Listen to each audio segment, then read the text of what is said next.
Honestly, Pancreas released this video at the perfect time. I just got done playing the Eldar side of the Dawn of War Winter Assault campaign, and I really want to learn more about them. Their faction was quite interesting with its playstyle, even though I didn't really know too many of the units or how they kind of work together. But hopefully once I get better at RTS games, it'll feel a lot more natural for me. Regardless though, Eldar Wraiths time.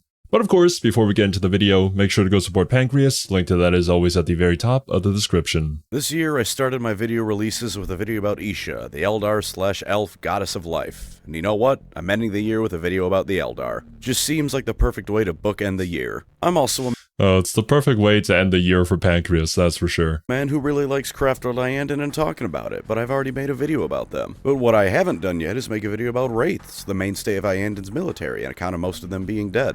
So you know what? That's what we're talking about today. The various Wraith units of the Eldar roster. Shout out and warning to the guy in the Primarch video who said I made it because I ran out of elf content to talk about. I am never out of material to talk about with the elves. Let's finally get on topic though. The Wraiths of the Eldar are easily my favorite unit they have. They just tick all the check marks. They're big robots that can range anywhere from 9 feet tall to taller than a building. They're tanky as all hell, helping to plug up an otherwise very noticeable hole in the Eldar. I forget exactly what the lore behind the Wraiths are. I think they're like the souls of Eldar warriors kind of trapped inside of these gigantic Terminator machines, essentially, in a somewhat similar fashion to a dreadnought. However, I think the material that makes up their body is also like, it has some sort of self-repairing property to it, so it's incredibly difficult to take down one of these Wraiths, which I think makes sense with the Eldar units being like lesser in number, but just much more advanced and a lot harder to kill. Our roster. And of course, they're technically a form of necromancy, which is very good because I've gained a newfound appreciation for Warhammer's undead factions in the past few years. No Setra to lead the Wraith Guard, unfortunately, but nothing's perfect. Sad. So for the end of the year and my Christmas gift to you all and myself, I get to yap about dead elves for the next however many minutes of your life. Lore, tabletop rules, all of it. Buckle up, because as it turns out when you kill an Eldar, it doesn't usually stick. They just get slower, taller, and all the more determined to teach you who truly rules the galaxy.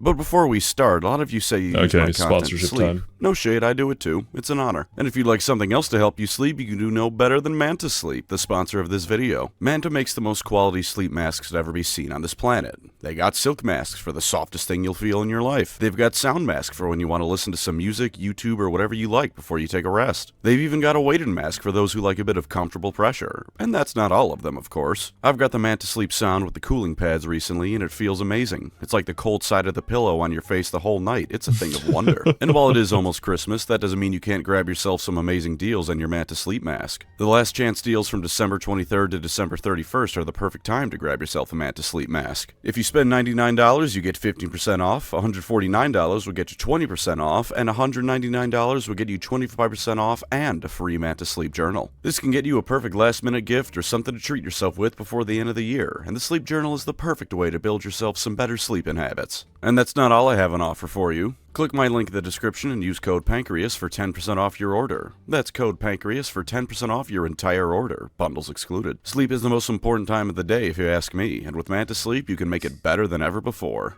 Now then, dead Eldar glazing time is go. In the 40-whateverth millennia, there is only grimdark and war. Naturally, this applies to the Eldar too. Unlike pretty much everyone else though, even the Tau to some extent, the Eldar can't really afford all of this constant war. They're almost totally outnumbered, they're slow to reproduce, and their souls are eternally damned to Slaanesh upon their death. Every single Eldar gone, be it through I'd completely forgotten about this fact, but this also applies to the Dark Eldar as well. You wouldn't really think it considering the things that they do, but they're also damned to Slaanesh, and they definitely don't want that. Combat, some sort of ritual, or even just natural causes is a nearly irreplaceable loss, only somewhat balanced out by the fact that craft worlds are each almost as hard to invade as Cadia was. Sometimes GW forgets this and a craft world is invaded by a minor Imperial force and loses hundreds of thousands of Eldar, but hey ho, what are you gonna do about it?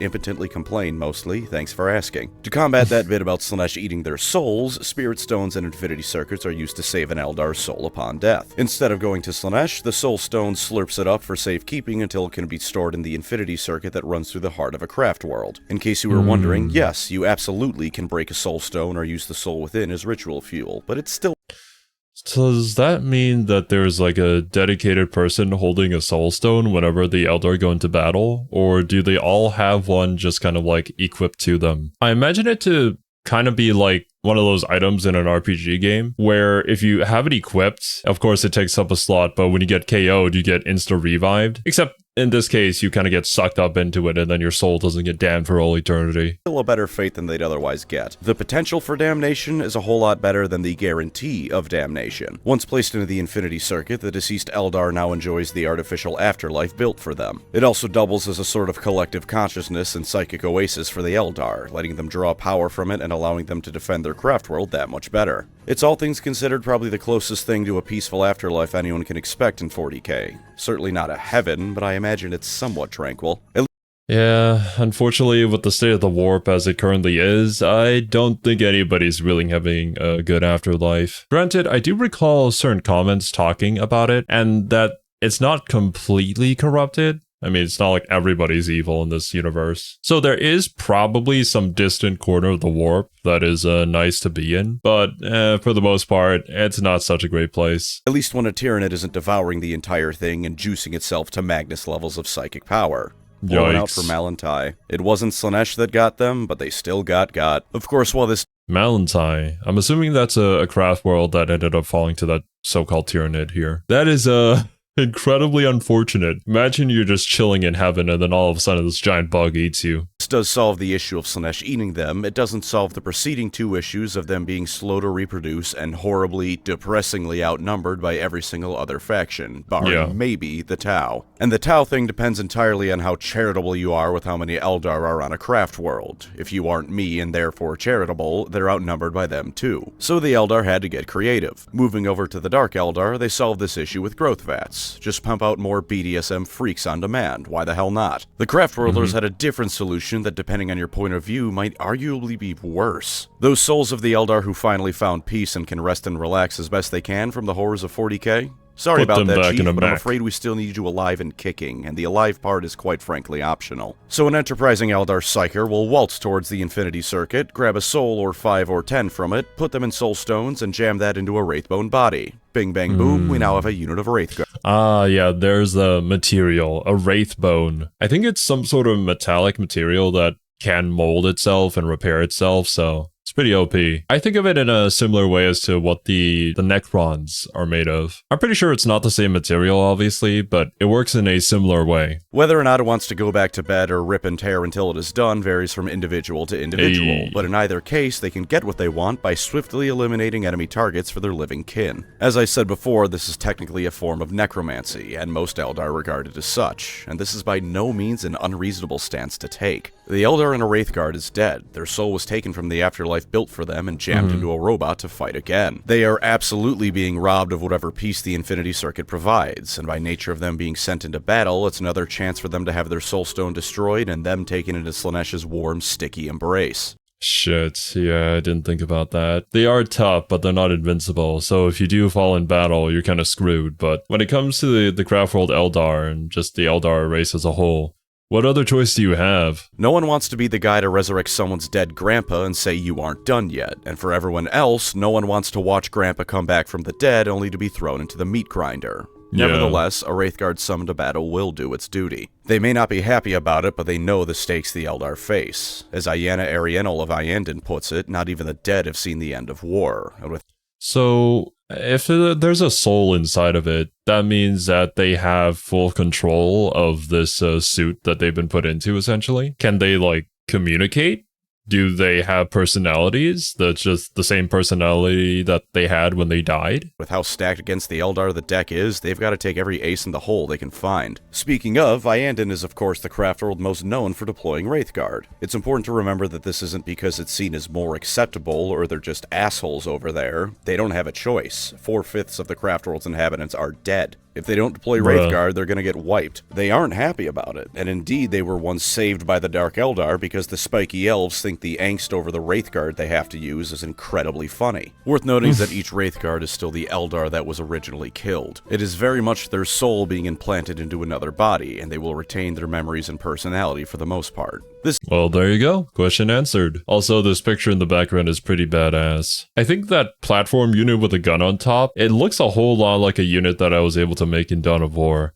As well as in the back there, I believe that's an avatar of Cain. Which also brings into question, when it comes to the Eldar, like how often do they deploy an avatar of Cain? I feel like every single time I see them, there is one, but it could just be the fact that, you know, we always look at the important battles where they need to summon him. And like, what even is the process in order to summon an avatar of Cain? This is naturally most noticeable on Craftworld Iyanden, where entire families and houses consist of nothing but wraiths. Again, the Craftworld's been so devastated that the dead don't just outnumber the living and their armies, they outnumber the living, period. Each Wraithguard probably also has a little bit of lingering trauma on account of being dead, but this is 40k. Therapy is reserved for after the war is won, and the war will never be won, so suck it up and go grab some No D-weaponry. therapy for An anyone, Eldar brought yeah. back as a Wraithguard is an inverse of a living one. They are slow and steady as opposed to the lightning-fast, decisive movements of the Eldar. Their bodies become incredibly toughened and immune to sickness, even that of Nurgle himself. Small arms fire doesn't phase them, and even anti-armor can be tanked to some extent.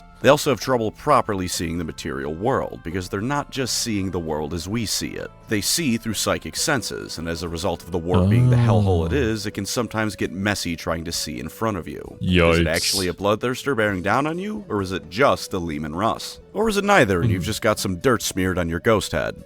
This is why they usually need some sort of seer, preferably a spirit seer, to guide them. As compensation, they can, like I said, shrug off most weapons thrown at them and can lug around weapons that would normally belong on a dedicated platform. Does that mean if a spirit seer were to fall in battle, then the Wraithguard would become a lot less effective or even damn near useless on battle? Granted, it is hard for them to see, but that doesn't necessarily mean that they can't operate without a seer, right? D-scythes, unlike what the admittedly funny Imperial Guard propaganda will tell you, are not called such because they are weapons that got a D grade in effectiveness. The D stands for dimension because it rips your body out of your soul and throws it into the warp. How exactly this works on things like Tau drones or, you know, the Necrons is a bit of a mystery, but there is some mention that it's scrambled the programming or whatever they have, so the same effect is still achieved. Presumably one of those things you aren't really supposed to think about because it's really goddamn cool, which is a lot of 40k, so I give it a pass. There are, of course, also the Wraithblades. Wraithblades are Wraithguard, but kitted out for dedicated melee combat. That and they're angry. Really, really angry. Approaching Angron levels of angry. They have their own name, Clive Oak, that most Eldar won't even say out loud because they're afraid of invoking Cain's wrath. Which, sure, it's helpful to invoke Cain's wrath during a battle, but less so when you're just making dinner or dusting off the Wraithbone bodies. They're so angry that not only are they separated from the bodies of the other Wraiths because the living Eldar fear their rage might be infectious, but their spirit stones glow when they're activated. Why are they so angry? I don't know, man. Take your pick. They died and still don't get to rest, they don't have a proper body anymore, there's a decent chance someone they knew and loved has also died but didn't make it to the Infinity Circuit. There's a million reasons they'd be angry at the world.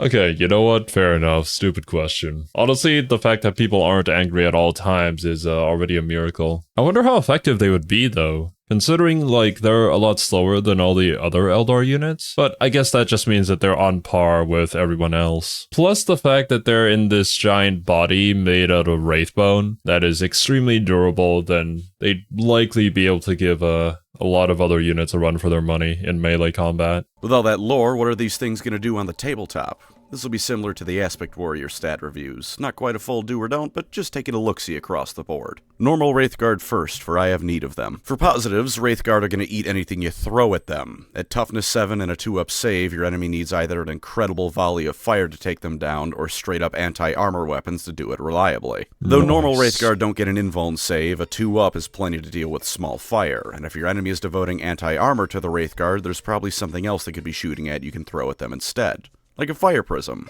Those things are nasty. And just to really put the cherry on top, Spirit Seers can bring 1 back per turn in your command phase. Against Mr. Glitzdaka and his goddamn 30 million orc shots a turn, this would amount to a grand total of 1 Wraithguard that he killed that would then stand back up. Against someone else who I'm not sure I can say yet, but I promise something cool will come from that as well, I parked the Wraithguard in front of a Leman Russ for the entire game and eventually destroyed it. Of course, I did pay for it by having my poor Warlock get obliterated by the 50 lasgun shots I wasn't paying attention to, but that's what I get for bad ideas. Wraithblades up the ante by potentially being armed with a Force Shield and Ghost Axe, which gives them a nice 4-up invuln save to boot. Oh, you brought anti-armor against them? Well, what if you go to hell instead? For their damage... That makes sense. So that's how they're able to get in close. It's freaking impossible to take them down normally, plus they have a shield too. Wraithguard have two different kinds of terrifying weapons, depending on what you're looking for. For anti-infantry, although being honest it's anti-most things, the D-Scythes. Strength 10, hitting on 4s and D6 shots a pop.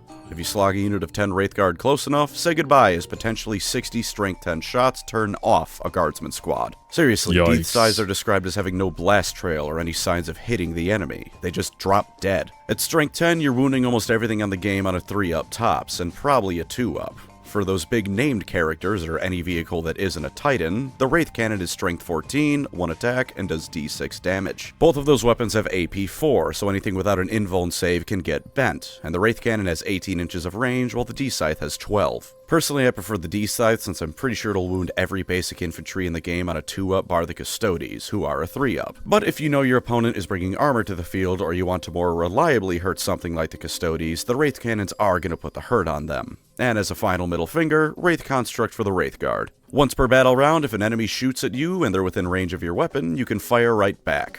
Better make it count, because that return fire is going to hurt. The Wraith Blades, meanwhile, can either go for stronger hits in the invuln save with the Ghost Action Force. So it's essentially like a counterattack, right? I don't think I've seen a unit that can do that before. Granted, I'm not too familiar with the tabletop, but I do know that it's played in phases. And people take their own turns playing, so if you're able to deal damage on the enemy's turn, I feel like that's a massive leg up. For those of you who are more experienced with the tabletop, would you say that like the Wraithguard are a must for every Eldar army? Or are they just a different option depending on how you want to play it? Shield, or a higher volume of attacks with the Ghost Swords. In either case, if they're destroyed in melee combat and haven't had a chance to fight yet, roll a d6. On a 4-up, they get to fight before they die. You then bring it back with the Spirit Seer and laugh. For the downsides, they can all be summed up in the fact that Wraithguard require you to more or less build your list around them to be used to their fullest potential. First off, they're slow. At 6 inches of movement, it's less noticeable than in prior editions where they had 5, but they don't have assault and so will never get the run and shooting shenanigans your other models will. Combined with the close range of their weapons, to most effectively get them where they need to be, you'll need to give them a Wave Serpent to ferry them around, bumping them up from either 180 or 160 for Wraithguards or Wraithblades respectively by 110 points. But a Wave Serpent?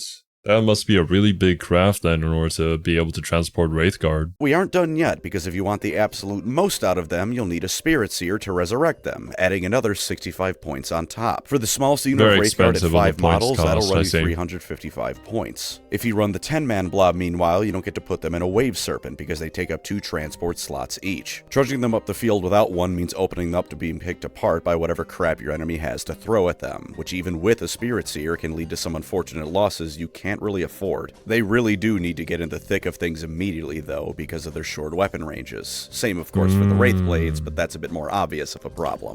Okay, that makes a lot more sense in terms of balancing these units. Like, they're really, really good at effective range, but they are kind of struggle to get to that effective range. Melee units need to be in melee range. I'm hoping I'm not the first one to tell you that. Something that can also ruin your day is that both the Wraithguards and Wraithblades are all on a 4-up to hit. The D-Scythe can potentially make up for it with the D6 attacks each model, but the Wraith Cannon might completely flub when you roll 3 1s, a 2, and a 6, and just tickle the Leman Russ with a 2 on your damage roll. That's incidentally another reason why I like to run the D-Scythes. It's less angering to miss 10 out of 20 shots than it is 3 out of 5. But the most annoying downside of them is that the Spirit Seer's ability to buffing their 2-hit roll doesn't work, because Wraithguard and Wraithblades don't have lethal hits. That whole thing about Spirit Seers being used to help them see through the tides of the warp, yeah, they messed up the keywords, so you can't even do that right now. 355 points for a unit that doesn't work right. Thank you, GW, for refusing to update your factions in a timely manner.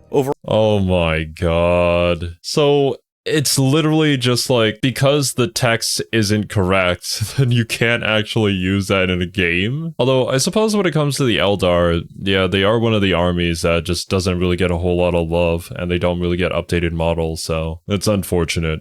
despite how cool these units look. Overall, Wraithguard, when properly supported and played right, can not only obliterate your opponent, but surprise them as well. Everyone knows the Eldar are vulnerable to a stiff breeze, but when you rock up to the field with Wraiths, they might have issues when your units just refuse to die. If your enemy can take them into account properly, though, you might end up with a 355 or more point sink that does nothing. Some advice for non-Eldar players: if you don't shoot at the Wraithguard, War Construct is a useless rule. Find something else you can shoot at, and you might completely invalidate your opponent. Moving up in the Wraith hierarchy, though, we come to Wraithlords. They're the same basic concept as the rest of the Wraiths. Put someone in a Wraithbone shell and tell them to go kick ass. Where they differ, aside from the size, is who gets put in a Wraithlord. Wraithguard can be any Eldar soul you find lying around, from a well-trained aspect warrior to some poor Guardian defender who was told to die for the craft world. Wraithlords, meanwhile, are the souls of dead Eldar heroes, usually an Exarch or an Autarch, or at least some really well-traveled aspect warrior. The end result is something that's functionally an Eldar Dreadnought, but the most important part of that description is the word Eldar, not Dreadnought. Dreadnoughts are slow and cumbersome things that are certainly awe-inspiring and powerful, but aren't exactly graceful to watch in action. Wraithlords, meanwhile, move like their living counterparts do, with elegance and finesse, and like murderous ballerinas, ripping apart enemy armor like cotton candy. Towering over even characters like Primarchs, Wraithlords, even more so than their lesser kin, are a sign that the Eldar are both setting out to win and truly desperate. As for what it brings to the tabletop, it brings everything in the kitchen sink to throw at the enemy.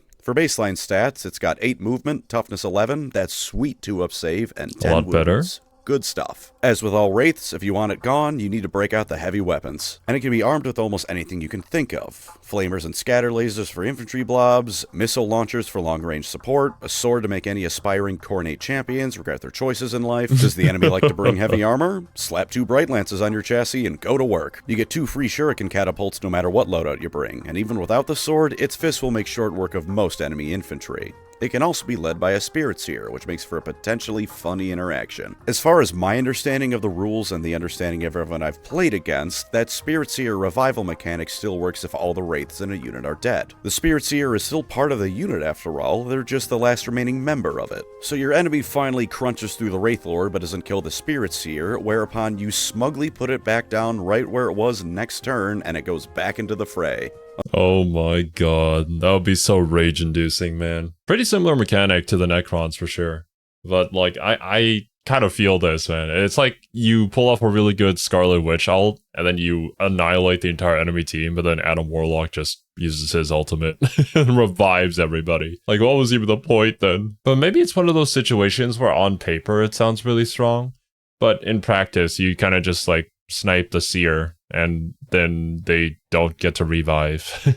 Unfortunately, the Wraithlord also doesn't have lethal hits, so no dice there either, but hey, there's still some very funny moments where you go I cast free Dreadnought Resurrection. And as a nice little bonus, if it destroys an enemy unit, you get to roll a d6 and add it to your fate die pool. Potentially huge right there, or at the very least, it's never gonna hurt you if you roll a 1. Disappoint you probably, but it won't harm your game. For downsides, it's a Dreadnought equivalent. Anti-armor is gonna mess it up real good, and if your opponent focus fires the thing, it can go down pretty quick. Those Spirit Seer shenanigans are also probably a lot harder to pull off in practice, because the Wraithlord is a whole lot tougher than the Spirit Seer, and if it dies, your frail Magic Man probably isn't far behind. For 145 points though, they aren't a bad thing by any means to have in your army. 1 or 2. Yeah, I definitely thought it would be a whole lot more expensive, because like, what? The normal standard 40k game, you usually play at like 1,000 points, I guess. So you could field like 1 or 2 of these. 2 will never be a bad choice, and GW clearly agrees with me because you get 1 in the combat patrol along with the entirety of Simhan's jet bike arsenal. Please give me more Wraiths, GW. Put the jet bikes down nice and slow. There's also the Wraith Seer variant. Instead of your Garden Variety Exarch, these are an outright Psyker like a Farseer or indeed a Spirit Seer implanted into a Wraithbone shell. Now you have a Wizard Dreadnought, with the added bonus of since they're already a Psyker, you don't need a Spirit Seer to help them see through the warp. You can still put a Spirit Seer on it though, which again, no lethal hits, so thank you very much GW, but the respawning Wizard mech can be a nasty surprise. Unfortunately, in lore, it's a very real possibility that these things can't be made anymore. The skill and knowledge needed to put Psykers into the shell could be lost to the Eldar, making every Wraith Seer a finite resource to almost never be spent, even more so than other Wraith units or Eldar lives in general. Well, I guess they had to limit the amount of power this could potentially output because, well, the Psykers inherently are pretty OP. There's a whole lot you can do if you can make something that you think about become reality. Its loadout is similar to a normal Wraith Lord, but you can only take one special weapon instead of two. To make up for that, you get both a Destructor and a Ghost Spear. A Destructor is a slightly better flamer, but slightly better means that you can wound orcs on a 4 instead of a 5 with it. Fucking Goombas. The Ghost Spear, meanwhile, obliterates everything you throw it at. 12 Strength 7 hits at AP 1, Damage 1, Psychic and Anti-Infantry 2 up? Yes, please. Alternatively, 4 Strength 10 hits with AP 2, Damage 3, keeping the Anti-Infantry 2 up and Psychic, and getting Precision? Go to hell, anyone relying on a special character in that unit, because it's now very, very dead. Both only hitting on 4s isn't phenomenal, but mathematically, 2 of them are getting through, and the Spirit Host attachment means you can still re-roll one of those if you miss. You can also slap a Wraithseer D-Cannon onto it, just to really put some hurt on whatever you throw it at. Its basic stat line is identical to a normal Wraith Lord, but with the added bonus of a 5-up invuln save. And instead of giving you more Fate die, it can cause anything it hit in your shooting phase to have to take a Battle Shock test. Not huge, but can help with objectives. Same downsides naturally, anti-armor is going to make you really It can help with objectives. It's been a while, but I think if one of your units is standing on the objective, however they failed their battle shock test, they don't count as standing on that objective anymore. Feel the hurt. But hey, at only 160 points, it isn't that much more expensive than a Wraith Lord, and the invuln save and slightly stronger weapons are, in my opinion, well worth the cost increase. 145. And coming up last, we move to the final sibling in the Wraith family, the almighty Wraith Knight. Fun fact about it, at one point they massively increased the thing's stats, and naturally the point cost to go along with it. An editor or some kind of higher-up said to revert the point costs back to where they were. The guy making the rules said, okay, I'll change everything back to how it was, and the editor said, no, keep the updated and improved rules, bring the point cost back to the original. So if you ever wondered why Wraith Knights were busted in 7th edition, it's presumably because someone at GW really wanted you to buy a goddamn Wraith Knight already. I see. Very intriguing decisions coming from GW here, but nothing new, I suppose. Okay, let's see how busted these things are.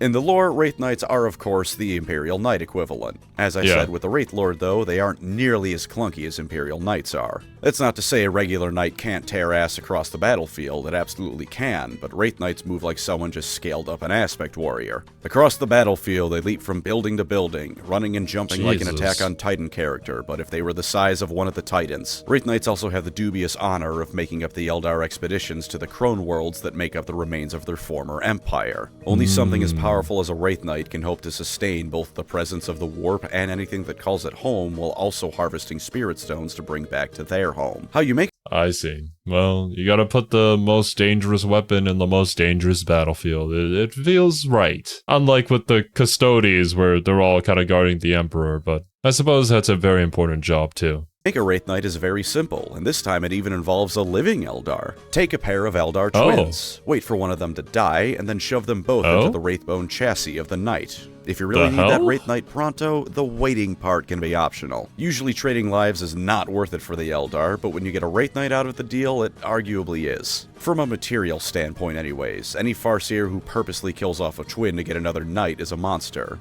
But again, 40k. Everyone's a monster. It's not like Space Marine chapters don't chew through aspirants like popcorn for every Space Marine they get out of the process. Yeah, true. The Space Marine testing process is incredibly brutal. The one thing that I'm super glad about, though, is that for the most part, even if you fail, the people are still quite happy that you were even chosen in the first place, instead of being ridiculed and kind of ostracized because you failed. Also, this twin piloting the mech thing just reminds me of Pacific Rim. Granted, your partner is ideally not dead, but I wonder why exactly we need the twin to die, well, one of them, and the other pilots it. Also, yes, I see the design of the mech. Yes, I'm aware the Eldar are all about mysticism and their organic-looking tech. Yes, Shinji, you need to get in the Wraith Knight. You don't want Rey to have to go fight the Gargants again, do you, Shinji? Wraith Knights on the tabletop, at least as of 10th edition, are an iffy choice, at least to me. See, on the one hand, purely going off of what they can do, they are— Holy moly! 495 point cost? Jeez, that's half your entire army gone in one unit. They really gotta be doing something good. Amazing units. Movement 10, toughness 12, a 2-up save, and 18 wounds is beautiful to behold. Any weapons you put on them can be used to great effect as well. It's just a matter of what kind of targets you're gunning for. This includes Warlord Titans to an extent, by the way, because when you have a Strength 20 AP4 weapon bolted to your arm, what else would you be hunting? And for a different kind of oomph, kit it out for melee. The Wraith Cannon can instead be a scatter shield, giving you a nice 4-up invuln save. Once again, get bent anyone trying to use anti-armor weapons to take down the armored target. Instead of either a second Wraith Cannon or a Sun Cannon, you can also get yourself a Titanic Ghost Glaive instead. If you roll well, you can get a maximum of 30 damage with these things in either Strike or Sweep mode, depending on if you're chewing through chaff or more durable targets. At this scale, by the way, Custodes count as chaff. You subtract 1 from any damage it takes from a multi-damage source, and its version of Titanic units being able to step over things is just called Agile. Because I am not kidding when I say the Eldar are murderous ballerinas. You may think it's stupid, but then a Wraith Knight combos a backflip into a somersault into picking up a Baneblade like the cargo freighter from Pacific Rim and beating an Imperial Knight over the head with it. And with that... You know, maybe I should just let the video play.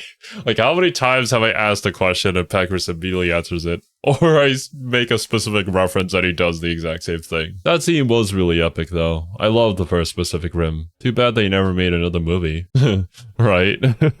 Them hitting everything on a 3-up, they're a fair bit more reliable than their smaller siblings as well. So what's the problem here? Why did I say they're iffy?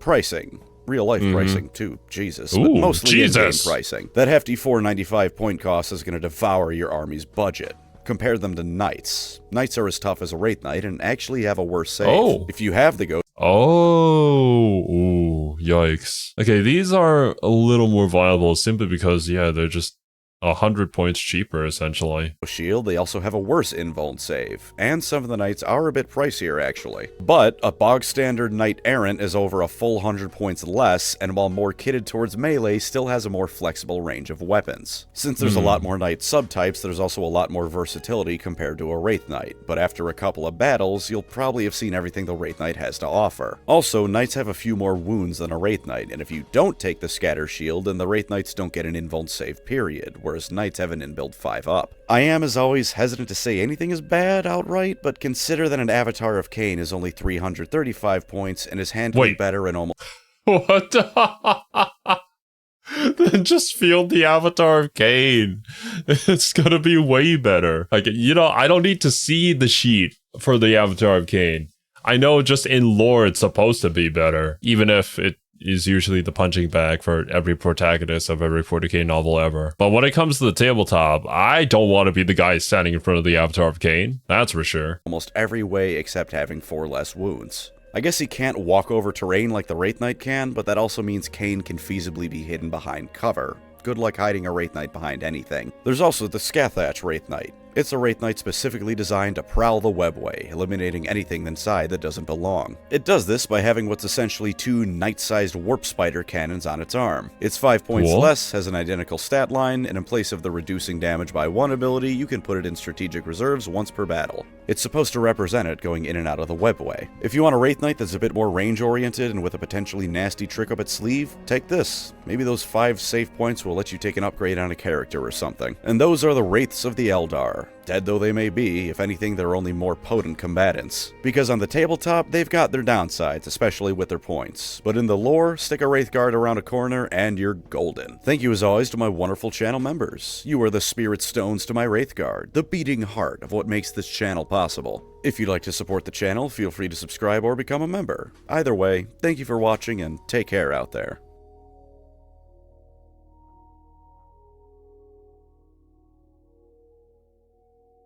Man, it's always so cool to see just how long these lists become. I do recall watching Pancreas's older videos and it just being like 1 page of people supporting him. Something Wraithguard Dagothur. I don't think referencing him is funny anymore, but I'm hedging my bets here. I'm pretty sure nowadays it just makes Morrowind players either smug their game is getting mentioned or annoyed that their game is getting mentioned. Well, we still haven't done our deep dive into Elder Scrolls lore, so no idea what this reference is from, but the Wraithguard are pretty cool. It was neat seeing them come to life in a game like Dawn of War, and I'm looking forward to seeing more of them and potentially getting better at using them. I gotta just set them in to die. Oh man.